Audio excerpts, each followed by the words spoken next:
प्रधानमंत्री नरेंद्र मोदी गुरुवार को 3 देशों की सफल यात्रा पूरी करने के बाद भारत लौट आई हैं।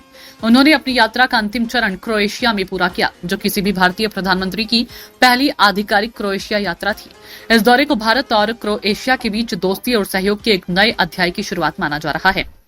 प्रधानमंत्री मोदी ने सबसे पहले साइप्रस का दौरा किया, फिर कनाडा गए, जहां उन्होंने G7 शिखर सम्मेलन में भाग लिया। इसके बाद वह क्रोएशिया पहुंचे, जहां राजधानी जाग्रेब में उनका भव्य स्वागत हुआ। प्रधानमंत्री मोदी ने क्रोएशिया यात्रा को ऐतिहासिक और यादगार बताते हुए वहां की जनता और सरकार को धन्यवाद दिया। उन्होंने लिखा, क्रोएशिया की जनता और सरकार से मिला गर्मजोशी भरा स्वागत अविस्मरणीय रहा। ये हमारी दोस्ती और यात्रा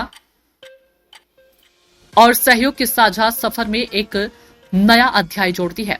प्रधानमंत्री मोदी ने क्रोएशिया के प्रधानमंत्री आंद्रेज प्लेकोविच के साथ जाग्रेब में प्रतिनिधिमंडल स्तर की बातचीत की। उन्होंने साझा किया कि दोनों देशों के बीच रक्षा और सुरक्षा, फार्मास्यूटिकल्स, कृषि, IT, नवीकरणीय ऊर्जा, तकनीक, सेमीकंडक्टर, जहाज निर्माण और कनेक्टिविटी जैसे क्षेत्रों में गहरा सहयोग होगा। उन्होंने कहा कि दोनों देश मिलकर अकादमिक संस्थानों के बीच शोध और अंतरिक्ष क्षेत्र में भी साझेदारी बढ़ाएंगे।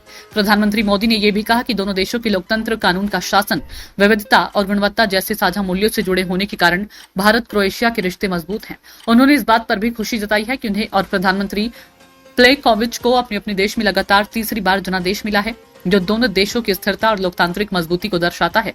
इस दौरान प्रधानमंत्री प्लेकोविच ने पीएम मोदी को क्रोएशिया की ऐतिहासिक राजधानी जाग्रेब के केंद्र का दौरा भी कराया। प्रधानमंत्री मोदी ने इस विशेष सैर को एक मित्रवत और सम्मानजनक इशारा बताया और इसकी तस्वीरें सोशल मीडिया पर भी साझा की।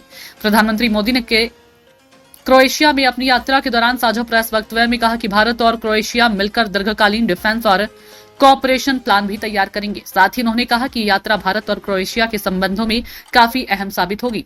प्रधानमंत्री मोदी को क्रोएशिया पहुंचने पर औपचारिक सम्मान समारोह भी दिया गया, जिसमें स्थानीय नागरिकों और प्रवासी भारतीयों ने पारंपरिक नारे और सांस्कृतिक प्रस्तुतियों के साथ उनका भव्य स्वागत किया।